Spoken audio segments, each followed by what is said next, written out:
Hello, everyone. Hello, hello. Hello, hello. I know everybody is settling in. I know that some more folks will be joining us here as they're working their way downstairs. Thank you so much for your attention. Thank you for bringing your energy back into this space. I appreciate, I always seem to have the after lunch session, which I love, keeping the day going here. And we had such a fantastic series of presentations and voices in the morning, and we look forward to continuing that forward here in the afternoon. Over the lunch period, I hope that you had an opportunity to connect with familiar faces and some new faces as well. If my face is new to you, I'm Caitlin Feldman, and I'm the Senior Director of Policy with Groundwork Ohio. It is my privilege to lead our policy team in the strategic advancement of our policies that work to make Ohio's children, work to build positive policies and investments around Ohio's children and families. We really appreciate you being here today. And really, we're in what feels like a very pivotal time for kids and families. There are major federal and state policy and funding decisions that are being made and are directly impacting programs and services that Ohio's kids and families rely on. I know that I myself and many others in this room spend a lot of time intellectualizing around these issues, but these are not theoretical debates. We know, we've heard earlier today, the same sentiment echoed repeatedly, that these are kitchen table realities for Ohio kids and families, not theoretical debates, kitchen table realities that are dictating whether or not a parent feels that they can take their baby to the doctor, whether or not child care centers can keep their doors open, and really whether or not communities are given the resources and the tools that they need to thrive. This session is titled This Moment Matters, and yes, this moment really does matter, and this feels right now especially urgent, especially critical to be having the conversations that we've carved out to have together today. I am so thrilled to be joined by a series of experts here for the next hour. And I'll invite you all to the stage, and as I'm doing so, I'll sort of introduce you. So first we have Joseph O'Hearn. We also have Elizabeth Wright-Burak and Rachel Hope Anderson. I'll ask you to please join me here as I share a bit about your background. Joseph is the Director of Coalition and Campaign at First 5 Years Fund, coordinating advocacy and legislative priorities. He is a veteran political strategist, and Joe has led campaigns in more than a dozen states, from electing Sherrod Brown to raising $15 million for a historic Mississippi Senate race. He began his career organizing for President Obama's Iowa caucus campaign, and originally being from Iowa, Joe studied at the University of Iowa and has more than 15 years of national campaign experience. To his left is Elizabeth Wright-Burak, a senior fellow at Georgetown University's Center for Children and Families. Elizabeth has more than 20 years of experience in policy supporting low-income families. She leads projects on Medicaid's role in child development and maternal health, providing expertise to state and national leaders. She previously directed health policy at Arkansas Advocates for Children and Families and worked in state government. Elizabeth holds master's degrees in public policy and social work from the University of Michigan. And finally, to her left is Rachel Hope Anderson, principal of Hope and Consulting, helping civic, faith, and philanthropic leaders find common ground. She previously led faith advocacy at the Center for Responsible Lending and founded the Families Valued Initiative to support policies like paid leave and maternal health. She's committed to democratic pluralism, and Rachel helps those with deep differences work together for the common good.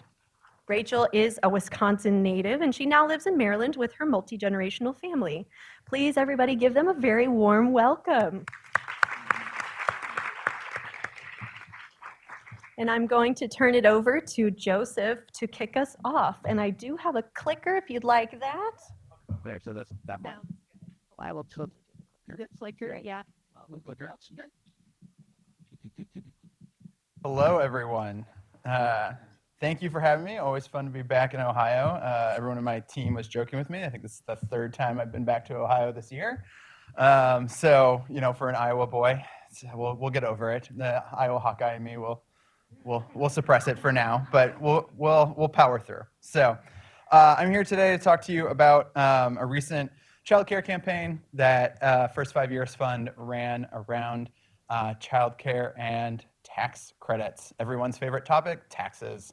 So happy, we're going to walk through a little bit of just that campaign that we put together, some of what we saw that worked in building out that campaign, and how that can continue to be applicable for childcare and early learning campaigns. So for those of you who don't know, First 5 Years Fund, we're a national advocacy organization. We work to protect and prioritize and build bipartisan support for early learning and quality childcare programs just at the federal level. We are super spoiled. We just get to focus on childcare at the federal level. It is probably one of the last few bipartisanly popular issues up on the Hill. So we get to be a very spoiled organization, and we do try to use that to our advantage. So you'll see FFY's mission. We are here, again, we try to make progress as opportunities become available. We take a very yes and approach. So a lot of times that strategy takes advantage of the legislative opportunities in front of us to make progress big and small wherever we can at the federal level. And the campaign that I'm going to talk to you about that we ran is the one that focused on the child care tax credits that just recently passed. So, building a campaign, something I've spent a lot of time talking about lately. Biggest one for us is always first and foremost the how. How do you identify the opportunity to make that progress? In this case, as we talk about taxes, it'll be about the recent reconciliation bill. The who, these are identifying those key partners and targets, people that you're going to need to make this campaign successful. And then the actual what, the meat of it, the running the campaign, building that base of support, the messaging that you need, all the resources that go into it, the tactics. And then finally, the keeping it going, the what's next, the using the momentum, the just because we get one thing done doesn't mean all the problems in the world are solved, especially when they come to childcare and early learning. So keeping how to utilize that momentum. So the how. We identified an opportunity at FFYF way back in 2017 during the first round of Trump tax credits, the TCJA. I've had to use that acronym a lot. The Tax Cuts and Jobs Act, it was going to expire no matter what happened in 2025. So back in 2017, the child care tax credits like the Child Independent Care Tax Credit, called the CDCTC. We're so good at naming things here in the child care world. We love our acronyms. Was on the chopping block. They were actually going to cut it. And while some great last minute effort made sure that didn't happen, I think a goal for our organization and a lot of other organizations was how to expand that tax credit and other key ones when the TCJA expired in 2025. So no matter who was going to be in charge of Congress, no matter who was going to be in the White House, there was going to be an opportunity to do big things on taxes in 2025. So we got to work identifying some of those key child care tax provisions. A lot of times in Congress, it is a lot easier to get them to tweak something that already exists than it is to get them to create a brand new thing, unless sometimes you're Trump on Twitter. But it's a lot easier to get them to tweak existing programs. So the three that we focused on up here, the CDCTC, which is the only tax credit that directly helps low and middle income working parents offset the cost of childcare. There's the flexible spending accounts. Those are those like pre-tax accounts that you can put money, your salary into so that it doesn't get taxed. And then there's the employer-provided childcare credit known as 45F, which is if businesses are building childcare supply or basically contracting with childcare providers to provide childcare for their employees. So these are the three that we focused on. And then we had to get to work at building the coalition. Coalition of the willing is often what we refer it to. Taxes are often not the most popular thing to work on. Certainly once we got into 2025 and the vehicle that taxes were going to move on were by far the not most popular thing to be working on. But we had to build out a coalition willing to work on these tax credits to get them expanded, to get them passed. So we had to identify organizations that were interested in this goal with us. Thankfully, there were a lot of great organizations, both national and locally. It's great to work with Groundwork Ohio on a lot of this as well. And then you also need to understand who's not going to be fond of this, whether that's different organizations, different advocacy organizations, or folks up on the Hill, understanding why they're against this, what their influence is, what you need to be ready to counter. And then you need to, as you build that coalition, this is something I've actually learned running a campaign here in Ohio, that cooperation and that transparency is incredibly important. Clear lines of communication throughout the coalition is super important, making sure everyone understands what you're doing, why you're doing it, when you're doing it. And even in the broader community, we made a pretty big point, even if you weren't focused on tax credits at this time or working on taxes, you understood what we were doing and why we were doing it and how it fit into the bigger picture, so nobody was caught off guard. Then you gotta find those lawmakers. I kind of look at this one always as the 50+1 strategy that you would on any campaign. How do you actually get something passed? For us, that started with identifying the existing child care champions in both chambers, bipartisan ones, and then you have to expand that tent. You have to find new child care champions. You'll never have enough votes or people supportive of your issue in Congress, so always building out and expanding that tent. And then we did it through something that's a little different than it's normally done. We had a lot of different bills. There was no just one bill. There was no one big bill that we were just rallying to. We had a lot of different lawmakers putting out a lot of different bills, whether it was just on CDCTC, just on 45F, merging two of them together, all three of them together. We wanted more people to have more skin in the game. You saw this actually play out a lot during the ACA, during the Obamacare years, where that really was the combination of a whole lot of different big bills that various lawmakers had all kind of coming together. So we had a lot of lawmakers with a lot of different bills with a lot of different skin in the game. So all that turned into and what we were able to put together as our Childcare Means Business campaign. Yes, we did trademark it. It is identified, we identified the right voices to carry that message. We found that coalition. We found those key lawmakers. We were able to put together and brand a very straightforward campaign that childcare means business. Focuses on the taxes, focuses on the workforce and the need for the business community to be engaged. And also, I think something that a lot of lawmakers told us the difference between 2017 and 2025 was that the childcare community, the early learning community really showed up. They meant business, they were engaging in the debate, they were focused on how to get these tax credits and make progress on their issue. So, the what? The actual campaign. We had a couple of different aspects I think are really crucial to building out a successful campaign up on the Hill. First and foremost, like any good campaign, polling and messaging. At FFYF, we love polling. We love partnering with Groundwork Ohio on polling. We do a lot of polling. So we did a lot of good message testing. I know you just had a lot of polling earlier, so I'm going to be very brief on that part in this section. Then obviously you do the lobbying, the direct-to-member advocacy and lobbying, just getting out there and building those relationships. We did events up on the Hill to show that broad base of support. And of course, my favorite part is the in-district and grasstops advocacy back in their state and their district, making sure that they are hearing about the issue back home. So, polling and messaging. We needed to know our audience. We needed to know what messages were going to work. We also needed to know what messengers were going to be useful. And lastly, obviously, the persuasion and mobilization. It's a big difference between mobilizing someone to contact their member of Congress and just straight up trying to persuade someone to care about the issue. So for this one, and using 2025 as an example, when we got into 2025, we finally knew what the Congress was going to look like. It was a Republican trifecta. We knew that we were going to need messaging that applied to GOP primary voters, because the only thing in January and February that members of Congress from the Republican Party cared about was what their primary voters cared about. So we made sure we did a GOP primary voter poll. We made sure we had the right messengers. We figured out what types of audiences they were going to respond to. So we got very specific with our messaging and understood who we were trying to persuade and who we were trying to mobilize to actually make that impact on Congress. So you can see, maybe not see, let's see if we can everyone showed me how to magnify earlier. Yeah, right, no? Hey, technology. So we did a series of GOP primary voter polling and testing some of these tax credits and just their popularity.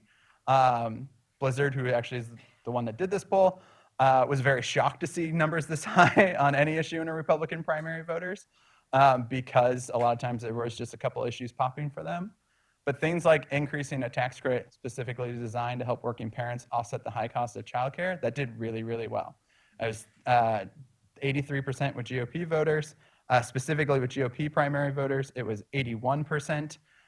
So those tax credits were popular. We had a great talking point right out of the gate on their voters, the voters they cared most about, being engaged on this issue. And then back in 2024, this is before we knew who was going to be in charge of Congress, we did a message testing to everyone's favorite group of voters, swing voters, those people that somehow haven't made up their minds. So we tested a lot of different childcare messages, and we wanted to really rank order them. I think a lot of times in the childcare early learning community, this is true of a lot of issue groups, we get very used to the same kind of messages that we've used time and time again. We really wanted to figure out which ones were more effective and how we use them. So one great example here is the foundational messaging around children. Obviously very popular. Everyone loves the kids. Kind of feel like a jerk if you don't love the kids. So that message always pops. But one thing that really stood out for us was when we talk about that economic impact, everything's expensive, everything's in a crisis. Everyone knows that. But when we actually talk about the financial hardship of families going into debt, to afford childcare, that's when it popped for them, right? Everyone hates credit card debt. No one likes having credit card debt. And if you talk about, and even if you don't have kids, then you know that you have, like, credit card debt is bad. And if that's what you're doing to pay for childcare, that's going to resonate for you. We also learned that people don't care that it also costs as much as 4-year college tuition. Did not pop as much. Hill Staffer loves that message because they are still paying their student loans. But normal folks out, especially people that have kids, they're not thinking about that yet. They're still trying to pay for childcare. So learned some really important lessons there and had finally kind of the tools that we needed to go and do this campaign. I'm going to leave this up here for a sec. QR code, this is basically where you can go find all of the FFYF polling. Like I said, we do a lot of polling. We love polling. I did polling with Groundwork recently, which was great. There's a lot of Head Start polling on there as well, so please feel free, take a look. All of it is up there for anyone's use. Oh, and here, I'll go back for a second. I saw some people scanning. So you put a QR code up there, you better be willing to linger. All right. So after we had our messaging, we knew our audiences, we knew how we were going to talk about an issue. Then it really became time to lobby those members, and that's where the direct-to-member advocacy comes in, using the effective resources, having the meetings at the right times, leveraging our local voices. So we actually did a great fly-in that Groundwork Ohio participated in. Thank you for coming out and stretching around the hill with me, Linan, where we had people out there talking about the CDCTC, how important it is. We had these great fact sheets. We had state fact sheets, all those necessary resources to help leverage those local voices, because as much as they love hearing from national orgs all the time, they care a lot more what their constituents have to say. And then we did a lot of events up on the Hill. We did a lot of Childcare Means Business receptions. We partnered with a lot of different organizations to bring people in. We had members come in and speak. We did a really fun one with the Independent Restaurant Coalition, who brought in fancy chefs that made tasty food. If you want to get a bunch of Hill staffers into a room to learn about childcare, feed them. So especially feed them with fancy food. So all of that worked really well and showed broad support for the issue. And then we made it real for them back home. We did the paid communication. We ran some of that traditional campaign tactics that you see time and time again. It's the reason people do them.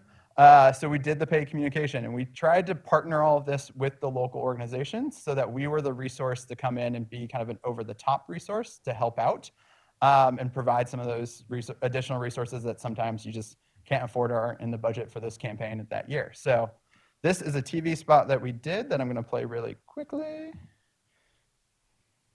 See if Childcare, I couldn't go to work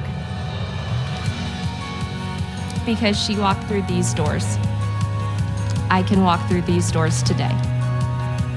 For many years, we have struggled with having staff that is able to find childcare to be able to make it to work. My community relies on this pharmacy, and I rely on childcare to keep it open. It is time to expand the Child Independent Care Tax Credit. All right. So that poll tested through the roof. The messengers all made sense. We actually filmed that in Jason Smith's district, who is the chairman of the Ways and Means Committee that oversaw the big tax package. Played a lot in his district. It was a pharmacy that I'm pretty sure he had been to. So we really went as much know your audience as you could. So again, using those in-district tactics to bring it home for them, elevate the stakes. was really important. And then, nope, there we go. Hold on, let me see if it'll. I think my slide just got a little lower. So after you've been successful, we passed an expanded CDCTC. We passed an expanded 45F. We passed an expanded DCAP. These were the first time that a lot of these provisions had been expanded in over 2 decades. The DCAP, for example, had been raised since the 80s, which childcare is a wee bit more expensive now. And these were great, important steps to help with finding and affording quality childcare. And now we need to take advantage of that success, keep the momentum going, continue to work on those relationships with lawmakers. We thank lawmakers a lot, which is always a fun task. So we did a lot of work back home in their district, again, thanking them for doing this, highlighting the impacts, doing events with them. And then we're obviously going to be working to make implementation successful and then building that momentum for the next challenge, capitalizing on those relationships we've built, both with members and with districts, in districts and with the local organizations, so you continue to broaden those coalitions. And so that we can continue to work on things like the Child Care Modernization Act and other bills that are going on. And obviously, so we can leverage it on important fights that are happening right now, like fights around protecting Head Start. So keep the momentum going, take advantage of the success of the campaign, utilize the tools and resources that you built on, and keep the campaign going so that you can keep making progress. That's what I've got. I think I was right on time. Yep.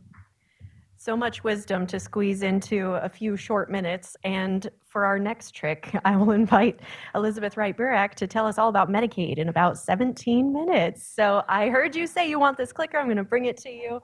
Let's see if I can do this. Oh, okay. Perfect. I prefer to sit just because it's more of a conversation for me. Thank you so much for having me. I have a little bit of a hoarseness in my voice. That is because last night I was cheering for my 15-year-old daughter who played in her high school's first ever girls flag football game. Yes. And I am so appreciative to be with a group of people like all of you in Groundwork, Ohio, who wants every child to have a braggy parent like me and can grow up to do things that bring them all kinds of joy. So thank you for that. And that is the joy of my presentation. I'm going to move on to Medicaid. I'm just going to try to, and quickly, talk through what the changes to the Medicaid program were as part of the law. Before I get started, we have a lot of data, and you all have seen a lot, and know probably better than I certainly, of the long-term return on investments for early childhood education. Not everyone knows that that's also the case with Medicaid. There have been economic longitudinal studies over the last 10 years or so, and it's growing over time, that have looked at kids and pregnant women who had access to Medicaid in the 80s and 90s and what their future children or themselves had in terms of health and educational outcomes. We would expect them to have better health outcomes. Access to insurance is better than not having it, even if it's imperfect, right? But they also have better educational outcomes in high school and college graduation rates and earnings as adults. So it really is a critical investment early. I think everyone knows this. Medicaid is where young children, pregnant women, and families are. Disproportionately pays for children of color because they tend to be lower income. Many states, like Ohio, thanks to Groundwork and all of their partners, extended postpartum coverage to 12-month postpartum. And there's just so many opportunities to reach families in Medicaid through well child visits.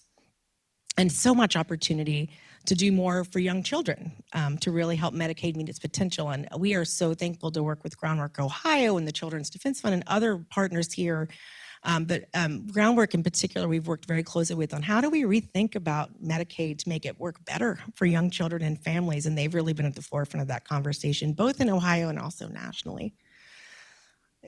Also, Medicaid pays for very many births, certainly in the country, but also in Ohio at 40%. Again, in the good news category, one of the things folks don't realize is we are at the lowest, in the recent years at least, particularly in 2016, we're at the lowest levels of uninsurance for kids ever. If you had gone before 2009 on this chart and gone back to the 90s, we'd be in the 20% range for uninsured kids. Medicaid and CHIP have driven that rate down. If that is not a government program doing its job, I don't know what else is, right? That is a success story that not many people are aware of. But it also means coverage isn't enough, but coverage is the most important thing to make sure you get health care, right? It is necessary but insufficient for good health. But if you don't have it, it's a lot worse, both for your economic security and also certainly your health outcomes. So one of the things, as I look at this chart, I want to point out is in 2016, you see that dip all the way down. And that is largely due to the Affordable Care Act. And the Affordable Care Act created coverage for the first time for many adults, low-income adults in the Medicaid expansion, which Ohio took, and also the ACA marketplaces. As those adults got covered, many of whom were parents, their kids got covered too. So that's that dip you see for kids. They were already eligible for Medicaid and CHIP, but most uninsured kids in this country and in most states are eligible but not enrolled in Medicaid or CHIP. They fall through the cracks at renewal. And when their parents don't get regular renewals or other things happen, the more frequently you renew coverage, the more likely folks are going to fall through the cracks and not get coverage that they're eligible for. So you'll see in 2024, we're starting to see that rate of uninsurance go up. And I would say we're really worried that's going to continue to go up as folks lose coverage. This is just looking at Ohio on the coverage, uninsurance for kids under the age of 6. You'll see it's interesting to me to see Ohio has kind of gone up and down under the national average for young kids. And I know, again, Groundwork and others here have been really working to figure out how do we keep those kids who are eligible enrolled so they have steady health insurance. And I think that's going to continue. I'm a big fan of the Medicaid expansion, in case you haven't, because for kids in particular, it's really important. When parents are covered, their kids are more likely to have coverage. We call that the welcome mat effect. But also, for women who are going to be pregnant, it has been an incredible game changer. On one hand, in expansion states, women of childbearing age are more likely to be covered or less likely to be uninsured. But it also means when they get covered, they're more likely to get their healthcare needs met before they become pregnant, and they're not bringing a lot of unmet health needs to pregnancy. What that has meant, what the research has shown, is that states that expanded Medicaid have better outcomes. Not good, I'm not suggesting they're all great, but better maternal and infant health outcomes than states that didn't expand Medicaid because they're getting that care before they're pregnant. This is a busy slide, and it's quite intentionally busy because when we think about young children and their families, Medicaid is in so many aspects of their lives, right? Most kids in child welfare are covered by Medicaid. In most states, I don't know if it's here, but Medicaid pays for a lot of kids with disabilities, and in a lot of states it's in early intervention. We have many births. More than 1 in 4 child care workers nationally is covered by Medicaid, and that is really a testament to the expansion. In rural areas, kids are more likely to be, as likely to be covered as they are in urban areas in Ohio, and the same is true of women of childbearing age. We looked at by county in every state, sort of what the reliance of Medicaid was on in so many places, and it's really, in rural areas, it's quite stark. I mentioned child care workers because this is something I'm particularly passionate about talking about. When states expanded Medicaid for a lot of the very low-income child care workers, because a lot of child care centers can't afford to pay wages high as they want, a lot of folks got coverage through Medicaid. And in Ohio, it's 30% of the child care workforce has Medicaid. Maybe not all expansion, but probably a lot of them in the Medicaid expansion. Okay, so what about this HR 1 big, beautiful bill? What's it going to happen now? All right, well, I don't have to tell you, before this bill, states were already dealing with budget shortfalls. They do it unlike Congress, states have to balance their budgets, right? Excuse me. We're already seeing really big fissures in the healthcare system and closures of OB units and rural hospitals especially, but not just rural hospitals. provider burnout and workforce shortages that extends well beyond the medical service force, right? It extends to childcare and mental health as well. And all of these crises that are not going to go away, right? Mental health, or haven't gone away, mental health, maternal health crisis, infant mortality. At the same time, in the last 5 to 10 years, we've seen incredible progress in Medicaid and maternal and infant health, and particularly also in states like Ohio, where we've had leaders like many of you really trying to raise the opportunity, and the governor and his wife trying to say, what do we need to do in Medicaid to make it better for pregnant women and moms? And that's not just in Ohio, that's in many, many other states. And so I put this up here to say, we're about to take $900 billion out of the Medicaid program in the next decade. And when you take nearly $1 trillion out of the health system at all, just think about what that means for all of this. This just makes all of these things worse and makes this progress from maternal and infant health very, very much at risk. I told you the joy was at the beginning, right? But I will say this, because I think it's important to note. When the proposal started coming out about HR 1, many of them wanted to arbitrarily cut or cap Medicaid or block grant Medicaid. And, as we like to say, people's health needs don't go away just because you cut a program. And, Medicaid's financing is open-ended for everyone who's eligible and enrolled in Medicaid. The federal government pays a share of that on an open-ended basis. And for healthcare, that's really, really important. When there's a pandemic, when there's a natural disaster, that Medicaid is there to fill those health gaps when there's a recession. And we were able to. The one thing that didn't happen is Medicaid wasn't capped. And that is a testament to so many people in this room and Groundwork and others really to educate people that this is a program that serves many, many children and their families. We cannot cap what has been working for them, and it needs to be improved. We kept the pediatric benefit in Medicaid. Nothing changed about really comprehensive kids benefits that we need to be working to improve. Still have the match rate for expansion. You probably knew there was a lot of talk about taking the matching rate for the federal matching rate for the expansion is 90%. There was talk about moving that down to regular match, which I can't remember. It's in Ohio, 50% maybe. But that would have been a big financial blow to the budget too. And through all of this, Medicaid's always been actually popular, much to people's surprise, especially when you talk about who benefits from Medicaid coverage and health coverage. It's even more popular now because of a lot of the discussions that have happened over the last minute. No one on any side of the aisle wanted to cut Medicaid. And so we continue to see support for the program overall. These are the major Medicaid provisions in the law. And we have a paper that will go into lots of detail if you would like to read them. And I have links to all of them in here, so hopefully we'll share slides. But the biggest place where the cuts were made was around the Affordable Care Act's Medicaid expansion. The work reporting requirements, the regular renewals, and a little financial caps, higher financial penalties on states that have expanded Medicaid, essentially. And, those cuts come from the anticipation of people losing coverage. I just want to make that clear. They're expecting this to be these $900 billion. Most of that is from work reporting requirements and other red tape that the savings come from people losing health coverage. And that we all know, like I said, their health needs aren't going to go away. They're still going to show up at the emergency room if they have something, and Medicaid still has to pay for those emergency folks, right?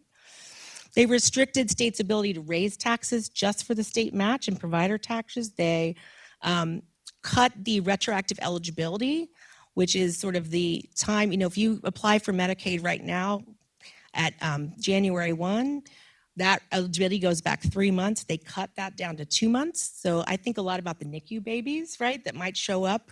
Medicaid could be a secondary source of coverage, but do they sign up early enough to get some of that debt taken off their plate? Eligibility rollbacks for immigrants, other types of things, lots of budget hits. These are in here as a reference because you can see for the Medicaid expansion, we have a lot of this doesn't hit until 2027, particularly work requirements. So that takes a little time, and I cannot tell you how much work it's going to take for states to implement work requirements, and no state has ever done this successfully, right? It doesn't improve job job growth, and it doesn't improve access to coverage, certainly decreases it. So there's a lot of work to make it work well, and it's going to be really important for folks, particularly in your communities who understand and work with families and also are representing the child care workforce, to help shape how those are going to be implemented so that people don't fall through the cracks. That's going to be really hard, but it's really important that the right folks are at the table to help that. And I know Groundwork is going to be one of those. All states have financial penalties and other pieces. These are some of those, and including the lawfully residing immigrant restrictions that go into effect in a year. And I mentioned the retroactive eligibility for folks that we think is just going to add to financial penalties for families. I wanted to say something about HR 1's Rural Health Transformation Fund. This was sold at the time as sort of, this is going to make up for those hospital concerns you have about rural hospitals, right? That's how it was. But in the language in the law, it's pretty broad and gives CMS a lot of discretion about what we'll pay for. And when the notice of funding came out, so first of all, it's not going to make up for the holes in states, just to be clear. I think that just the numbers aren't mathing there. But we also know that the Transformation Fund, it actually restricts states from using more than 15% of the money on payments to healthcare providers. So any suggestion that it's going to help those rural hospitals that are at risk of closing is maybe misleading, because that's not, we don't know what's going to happen. I know Groundwork and probably others in here submitted ideas for how to use this money, and I hope it's used in innovative ways for young children. But again, both in numbers and in intent, this isn't going to make up for some of those provider losses that we're probably going to see. So lots of unknowns and lots of things that we are still going to have to be determined about this law. But what we do know is lots of folks are going to lose coverage, and the states are going to lose money. This is, at the end of the day, this is a budget issue for states, and those cuts are going to grow over time. They're going to kind of start out small and go up. And the reason we talk about this often as a budget issue, if you look, this is Ohio's budget split into federal funding coming into the budget and state funding. On the left, you see 70% of the federal funds coming into Ohio are Medicaid. If you look at state general funds, what is that? Third, I think 24% is Medicaid. It's really K-12 education. That's the big state budget item. If we are cutting the side of the federal pie, how is it going to get made up with state funds? That is what we're most worried about. We are at big risk of pitting the very same programs that work for the very same families against one another in these budget fights ahead. And it's just double, triple whammy for state budgets and the very families we're trying to help. What can states do when they lose federal Medicaid funding? Reduce reimbursement, increase out-of-pocket costs for folks. They can reduce eligibility. A lot of kids are in eligibility categories that are optional or at income levels that are optional for states if they're forced to. They can cut enrollment. This is exactly what we don't like. Or they could raise revenue, or they could go to other areas of the state budget and make cuts. None of these are good. I'm going to be quick on this. I know that Groundwork and others here in Ohio had proposed to do 0 to 3 continuous eligibility for kids, which they were going to put a waiver into. The Trump administration has also said, outside of HR 1, they are no longer going to approve these waivers to support continuous enrollment for kids 0 to 3 plus 0 to 6. Another whammy for these kids who we know are very much at risk of falling through the cracks if their parents lose coverage. All right, what do we do now? We do exactly what you're doing today. You know, you work with folks like Groundwork and all the other great advocate partners, Health Policy Institute and CDF Ohio, and try to think about how do we work together to make sure we're not pitting ourselves against one another, or at least have a trust building so we know where our lines are going to be. And, you know, is the state doing an analysis of what the budget impacts are going to be so we all have the same numbers? What's that Rural Health Transformation Fund going to do? And of course, all the stories we've talked about today, we need those stories to show over time what's happening. So I will stop there. Lots of resources on our website, and really grateful to be with you today. Thank you.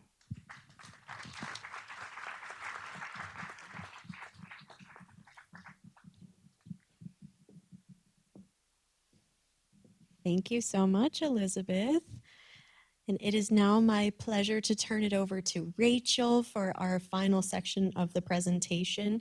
We are hopeful that we'll have some time for questions, so just be mindful of that.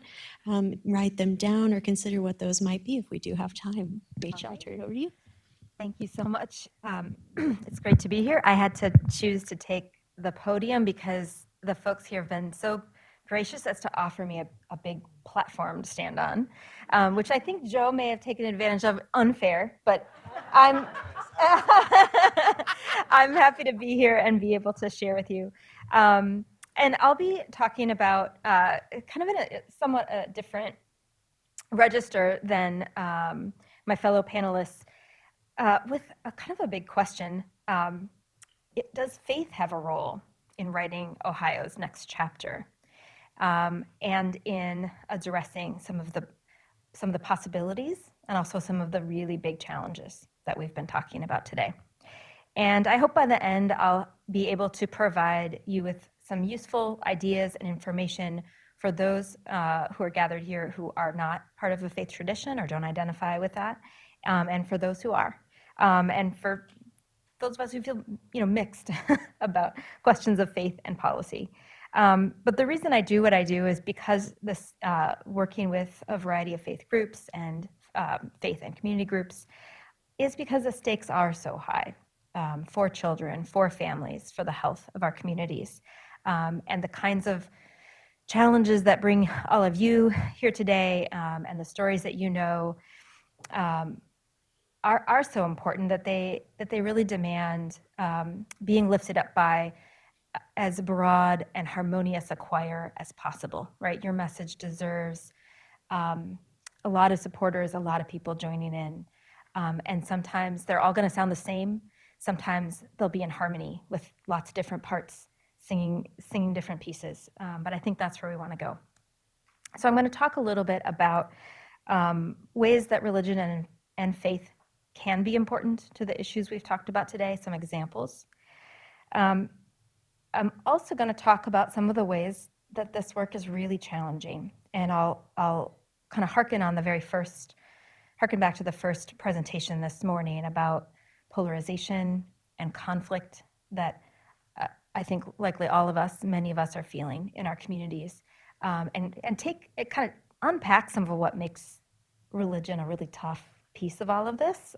So no illusions about that, but then working through that, argue that there are some ways to build community across differences that can be healthy and productive. I'll share some practices that I use and some ideas about, again, building that really, that choir with a lot of breadth and depth to it.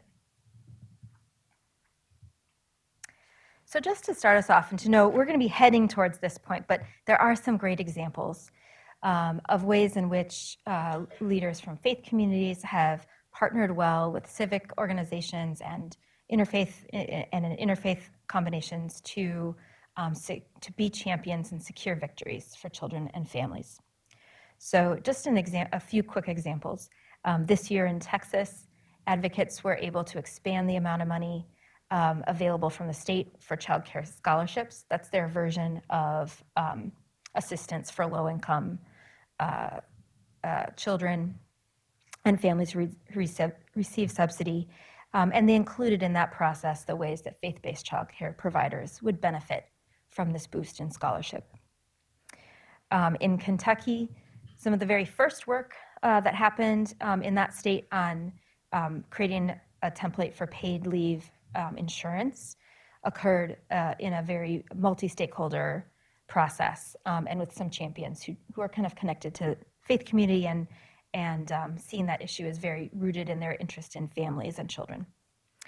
In New Hampshire, which expanded their Medicaid for women postpartum just soon after Ohio, like Ohio, they worked very closely with Catholic leaders in that state to make the case for women having access to Medicaid for those full 12 months postpartum. And then finally, in 2022, Congress passed a big new law called the Pregnant Workers Fairness Act, which some of you may have worked on here and worked on Ohio equivalents that make it easier for women who are pregnant to seek reasonable accommodation in their workplaces. And religious groups from very different ideologies and kind of sides of the religious spectrum had a role in the passage of that bill. So I can share a bit about that. But actually, before I even get to that, I kind of another way that religion plays a role is it just can be a part of the everyday lives of those who are showing up for services, those who are walking the halls of the State House, and even those who are providing services. So we know, for example, childcare is historically and remains something that can be provided in religious settings, in a wide diversity of religious settings. We also see it in trends around family. So increasingly, kind of thinking about some of the trend lines that were discussed this morning and kind of where our population is going, where are we going to be in the next few years, and I'll get into that. There is some data, this comes from the Pew Research Center, that religious Americans are more likely to have families. And then this is even more marked for those who are millennial and younger. So Pew recently found that for young people, and by that they're saying childbearing age, who don't currently have children, those who identify as religious are more than twice as likely to say that they intend to have children, that they want to have children. So I bring that up because just thinking about who's the population that child and family serving organizations and leaders might be connecting to, they might very well be connecting to religious folks. And also, who are populations that legislators are thinking about when they're thinking about children and the needs of families? Again, they might be thinking about those families, the ones they know in their own communities, who are religious. So it's going to play a role just in our demography.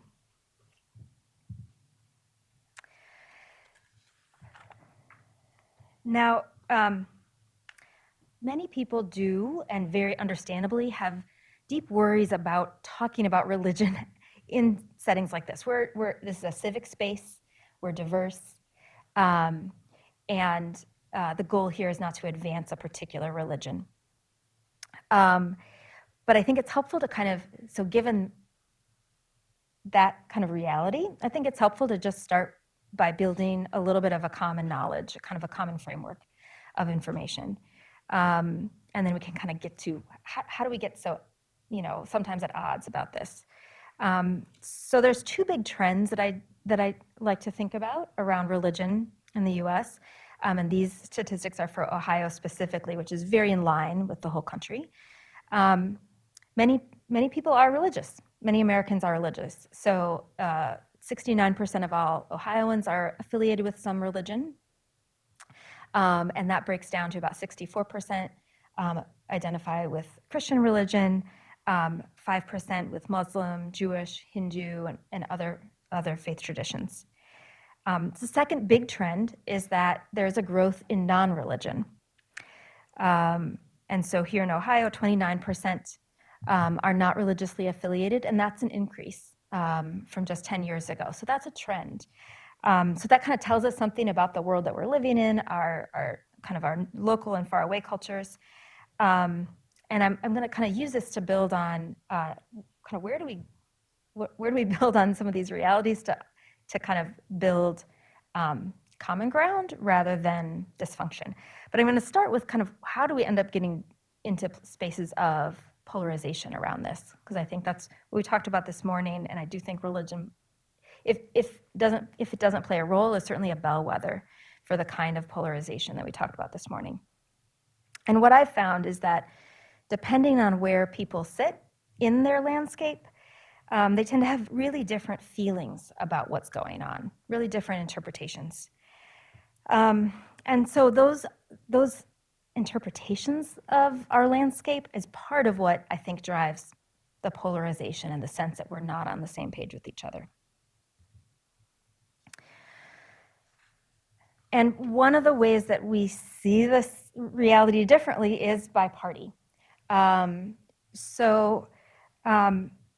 The the sense of how important religion is in daily life really can vary depending on your political formation. So for Republicans, 52% say that religion is very important into daily life. Among Democrats, 26% say that religion is very important. So if you're coming to this conversation from a setting that's maybe predominantly Democrat, you probably identified with the piece that I just said about the decline in religion as being a little bit more salient. Maybe not. So we'll get to that because they're all pretty different. But on average, folks in cultures that are more kind of democratic aligned have experienced more of that drop in connection to religion. And so it's sort of like not showing up as much. It's not seen as something to pay a ton of attention to, potentially. It doesn't necessarily factor into a policy strategy or even a messaging strategy, except maybe at the margins.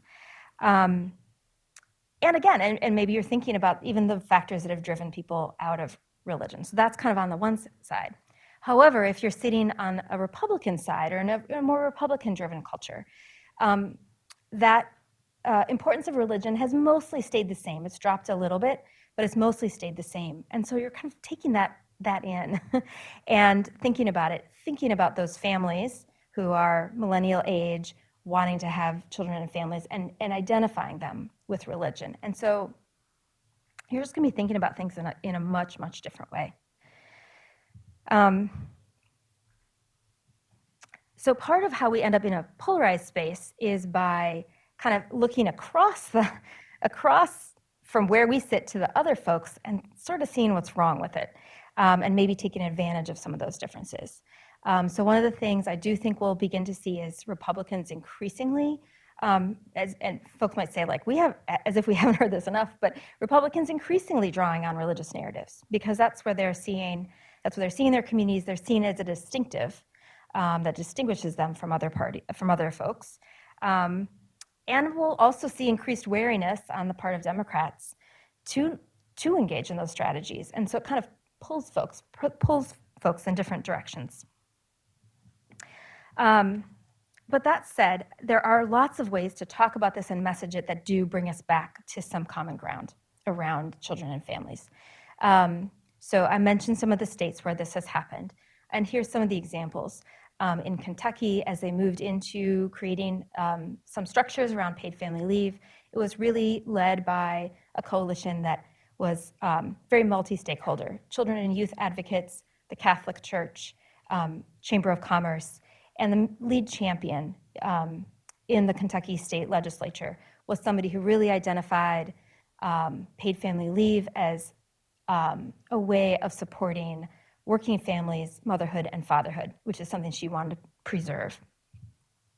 Likewise in New Hampshire, I mentioned that already, where the Diocese of New Hampshire has testified and continues to really stand up for common good efforts from expanding Medicaid, and I think we'll be really attentive to the impacts of losing Medicaid because of their concern for the needs of mothers and their babies. And then likewise in Texas, advocates there really took pains to just connect the dots for their legislators about the ways that improving subsidy for childcare would also benefit those faith-based programs. So how do we do this? How do we connect faith and community, even in a time where we may feel pretty polarized?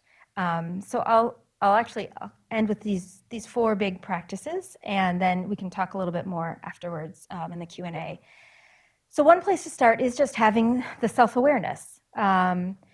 It's a little bit like what I mentioned before. If you're kind of where you stand, where you sit is kind of pretty much part of one party or the other, or pretty much part of a faith community or not part of a faith community, developing the self-awareness about that standpoint, and maybe taking the time to step back and ask if the messages that you're receiving about those who are unlike you are really true.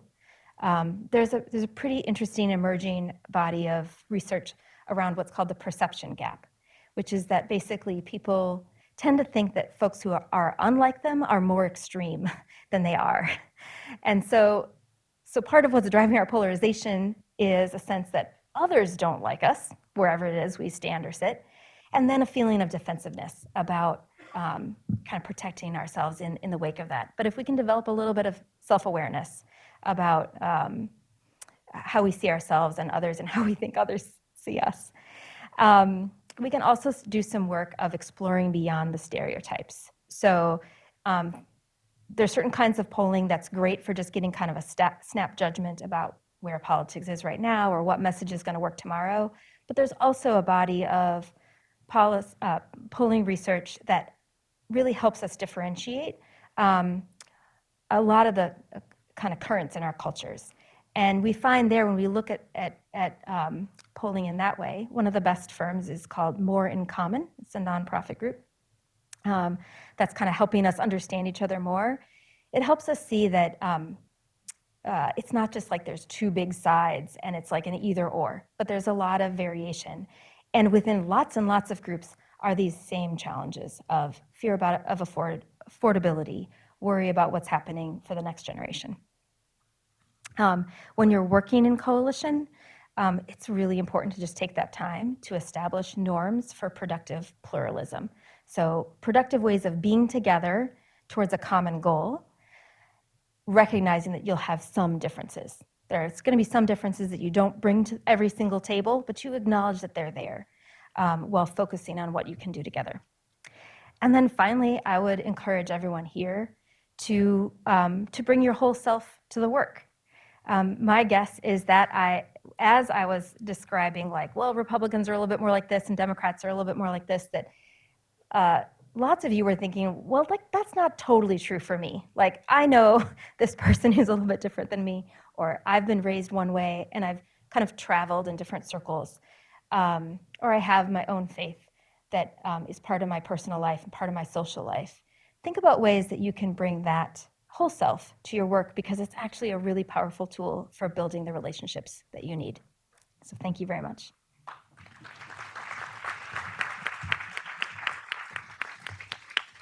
Thank you, Rachel, and another thank you to all the panelists up here with me. We do have some time, and so I'd love to open it up for questions. My colleagues have a couple of microphones. They can run and greet you, but if anybody has a question for any or all of our panelists, we'd love to hear them.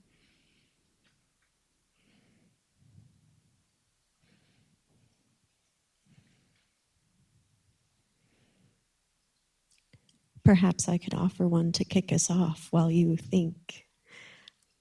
I'm curious what your thoughts are around the theme of the day is writing the next chapter and what that looks like. And I think that you've all touched on certain pieces of that. And I'd just love to hear from you, from your organizational seat and the work that you're doing every day. How are you all thinking about the next chapter when none of us has a crystal ball and things are very much stalled at that federal level?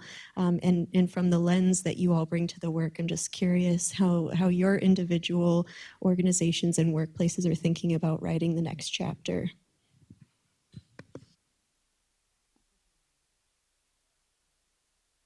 For us at First 5 Years Fund, I think this kind of came through as we talked about tax. It is just trying to make progress no matter the environment or the situation.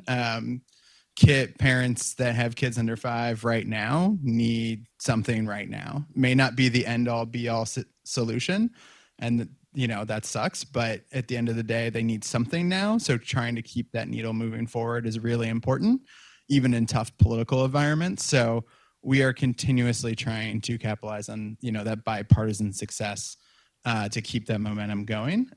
So for example, we took what we were doing on tax and immediately carried it into things like Head Start or something like the Child Care Modernization Act, which is a reauthorization of CCDBG, which is the largest federal source of funding for childcare for states in that block grant.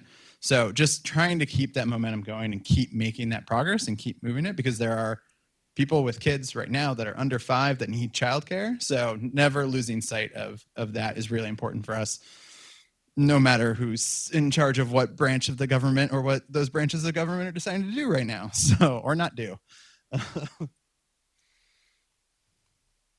First of all, I'm talking to myself here, which is a little strange. Hello. Um, well, a few things.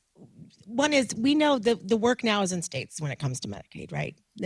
Congress has handed states a terrible, it's like they date and dashed at dinner, right? They just handed states this bad budget situation. And a lot of new requirements in Medicaid. So one thing is we're just trying to make sure we are getting facts and information out there that is right. There's a lot of misinformation. There's a lot of confusion about when things take effect or who's going to be affected. And we want to do as much as we can to help state partners like Groundwork have the tools and the data and the information to be able to make clear what is very confusing in this environment. Because there seems to be a lot of misinformation. The rhetoric around this bill was that it was not going to hurt families or the more vulnerable folks in Medicaid, that they were cutting Medicaid to protect it for kids and families. On one hand, we like to point out the ways that's not the case, right? When you're looking at these budget cuts or when parents are losing coverage. The other way, though, is that, all right, well, states still have lots of tools if they want to improve things like access to infant mental health services in Medicaid, or look at ways that they can improve screening rates.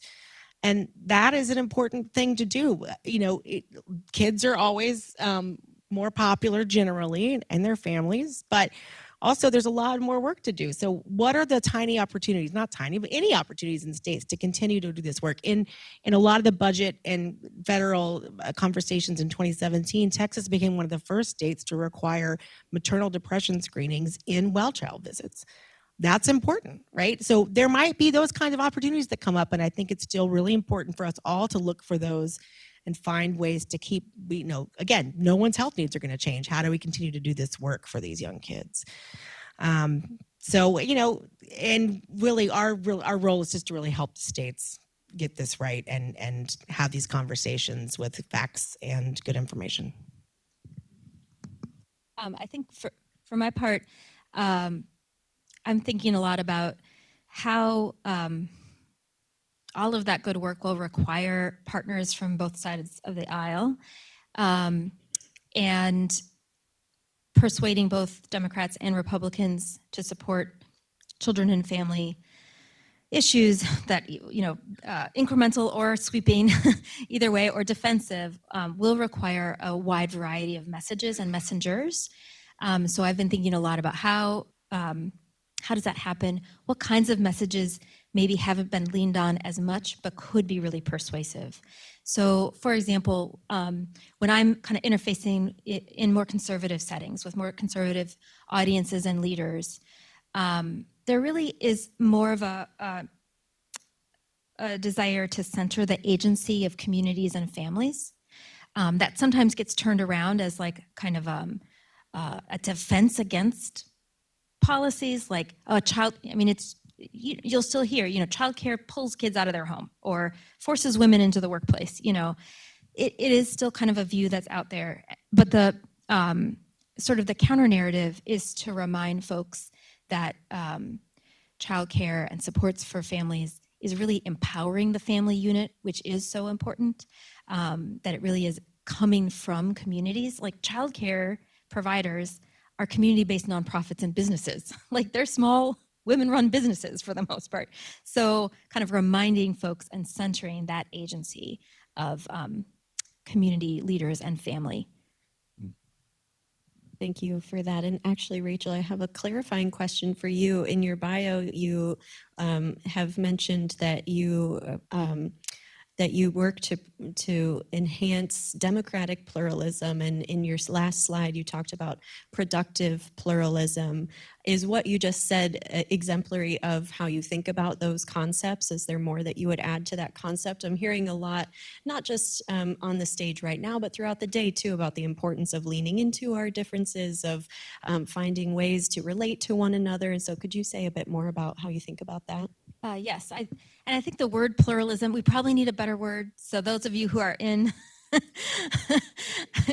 we need to be, how did you guys get to this like branded title? We need that. But for those of us who think about pluralism, it's number one, it's just kind of a description of the state of affairs. Like we live in a really diverse country, People come to a whole range of opinions and kind of perspectives on life from lots of different places, and we're gonna be that way. You know, we're a really big country, so it's description, but then it's a way to live in light of that description, which I like to describe as holding difference without contempt.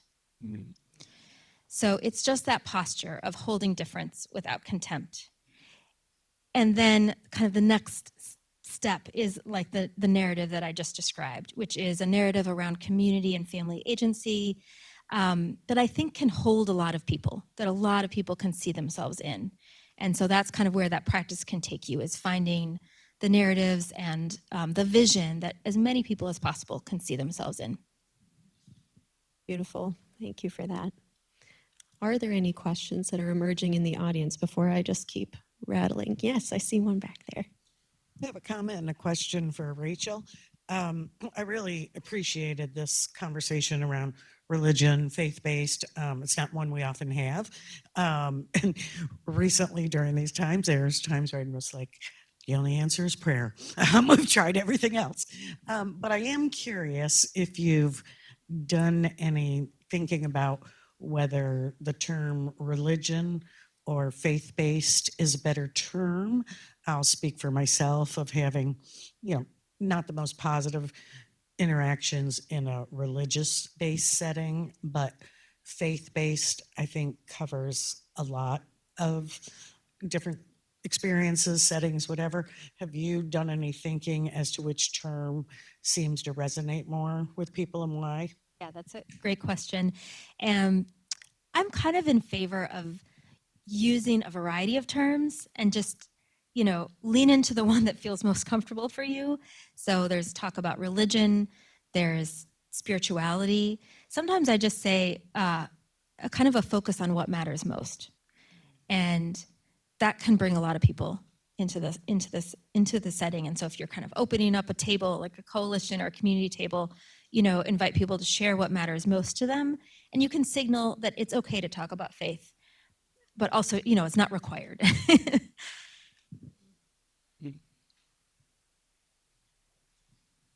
I see another question here. Oh, couple, it seems. What is the work you've been doing in Ohio? Sorry, for whatever work you've been doing in Ohio recently, what do you see coming down the road?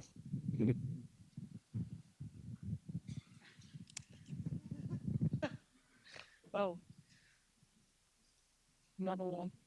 Well, I will just say this. I think Ohio is fortunate that it has a number of groups like Groundwork and Health Policy Institute and CDF that has groups that can have these kinds of convenings and educate on these kinds of policies. And it's particularly rare to have a strong group on Medicaid and the ins and outs of Medicaid. And as these conversations are now happening at the state level, especially when you think about some of the very intricate rolling your sleeves up stuff that can happen in state Medicaid policy, it's great to have Groundwork Ohio in the middle of those conversations, because it is hard work, but really important to have groups in states that have that capacity for the weedy healthcare work that's never-endingly confusing sometimes. So. Yeah, I'll definitely echo again, we're very spoiled at FFYF. We're just federally focused. So I get to just worry about Congress and not 50 state legislative chambers. But we work across the country with a lot of different organizations, and being able to work with the organizations that are in Ohio are just, almost second to none when it comes to just their ability to advocate across issues, across different audiences. So having those strong in-state networks, I think, is really important, because being able to engage even in those tough political environments. I know it's a very tough state budget environment. It's only going to get tougher. Being able to still engage and find those areas of opportunities is really important. And then having that infrastructure to do it is incredibly helpful. And then being able to leverage then that against what you can get done at the federal level, because those federal dollars are going to be so important in these programs, and continuing to advance them and making sure that they're the things that, as states make tough choices, aren't going to be the thing that gets cut. So having that infrastructure and continuing to build on that infrastructure is so important. And that's something, just from my parachuting in from DC occasionally, like get to see every day in Ohio of how effective it is here. So kudos to all you. There was another question on the other Yes, side of over the here. podium. Hi, Cheryl Wyatt, United Way of Central Ohio. I'm fascinated around the approach, Ms. Anderson, around faith-based. And if you could share or talk with ideas around nonprofits and how nonprofits might be able to utilize faith-based organizations from an advocacy perspective or a common ground perspective to help promote whatever those advocacy topics are. Yes, I really love that question. I think the first step will be one that I'm certain you already know and do, which is to be intentional about relationships. One kind of challenge I thought of, for this group, I'm curious, how many who are working in childcare know of a childcare program that is either based in a religious community or affiliated with one, or even just know somebody who's a home-based provider that might be fairly religious. So yeah, so they're already there. And so like one step is to reach out to that, or maybe that's you too, to like invite them out for coffee, talk about how some of the changes in policy or in Medicaid may be affecting their workforce. So I've been like talking to a lot of faith-based childcare providers, and very many of them are not able to provide healthcare coverage for their staff. So they're relying on Medicaid and the exchange, but they may not know all these changes coming through.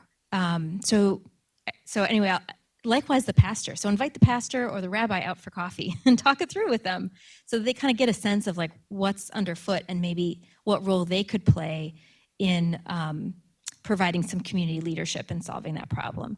But just to summarize, for a variety of contexts, it really is being intentional about building relationship, finding opportunities for those groups to kind of step up and exercise their community leadership, because it's already how they see themselves in the community, and also using your expertise to unpack things that may affect them, but they aren't necessarily connecting all the dots.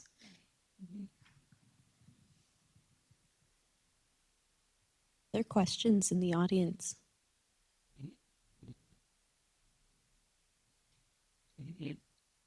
We do have a few minutes, and so there's a question percolating in my mind. Let's see if I can articulate it well, but I'm thinking we're a lot of doers in this room, and we like to kind of get our hands dirty and propel something forward. And it seems like right now, something that I'm hearing that's resonating a lot in a lot of different groups is that we're not sure exactly where to plug in and how to get our hands dirty and where to start with the work, when sometimes it feels like there are so many potential starting places. And I think that sort of leans into what advocacy work is, which is very abstract. It's not necessarily something concrete that looks the same everywhere.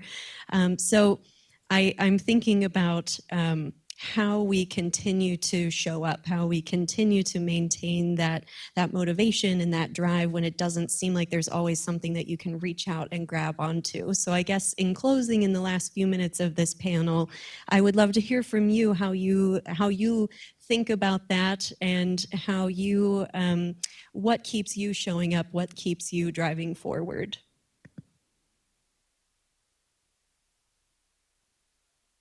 On the driving forward, fortunately, there's no shortage of things ever happening at the federal government right now.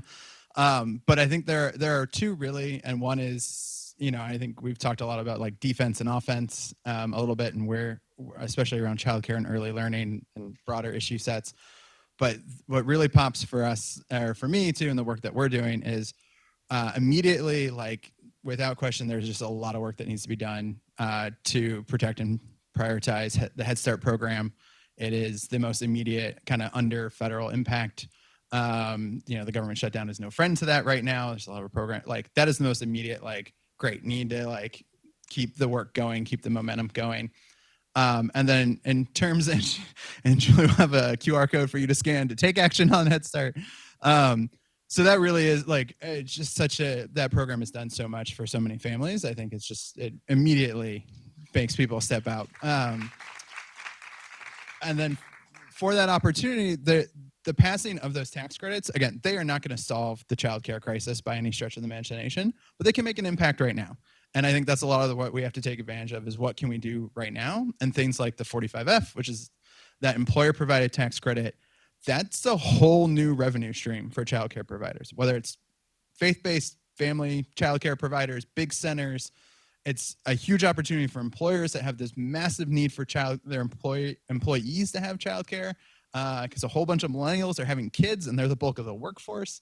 So it is just a whole new revenue stream and opportunity to engage on in a way that I think a lot of times the early learning community hasn't in the past, and requires us to do a lot of that very broad coalition building to take advantage of. So those are kind of the two big ones for us, for me and for FFYF, that we've been zeroing in on right now. I mean, what keeps me going personally is being able to be around folks who are working every day to help children and families like this. This is gatherings like this are the best catalyst for me to keep getting up in the morning, because I just think it's so important that we have that relationship with people who are in similar mindset. And as far as all of us kind of keeping that going, I think no conversation is too small to really help people understand the magnitude of what's going on. And the magnitude, we think about all these different hits families are going to take over time. It's amazing to me how few people really understand that. We do, because we think about it all the time, but it is really, I think, important, whether it doesn't have to be a loud megaphone. If it's day to day, I think, as Rachel was saying, different ways of having coffee and making sure people understand. That's how we get people to tell stories and get engaged at all different levels. And now's the time to keep that up. I would just reiterate the same sense of inspiration from being part of communities and listening to folks whose daily work is nurturing and investing in the flourishing of others. I have been doing a lot of conversations with childcare workers recently, and I'm a parent myself, and grateful for all the folks that have partnered with me and my family to help our children grow, my children grow. And I'm struck by a couple things in those conversations. One is the degree to which curiosity and creativity is like the spark of this whole work. People who are doing childcare, like they're showing up for kids every day with just so much presence. I find that incredibly inspiring. And so I'm like, if you can do that, so can I. I can show up with somebody that maybe I don't understand fully, and I'm not sure, if they're going to agree with me, but that spark, maybe my curiosity about them or their curiosity about me, could spark something new. And I've now done this enough times that it actually has a surprising number of times. There's very few times where a conversation's gone like really wrong. It has happened. But and a lot of times when somebody that I'd encountered and was maybe skeptical about a policy ask or an initiative, over time has shown up and has found a way into kind of a circle of support and advocacy. So just hold on to that creative and curious spark. Thank you all for your wisdom, your expertise. Let's give them a round of applause. Thank you.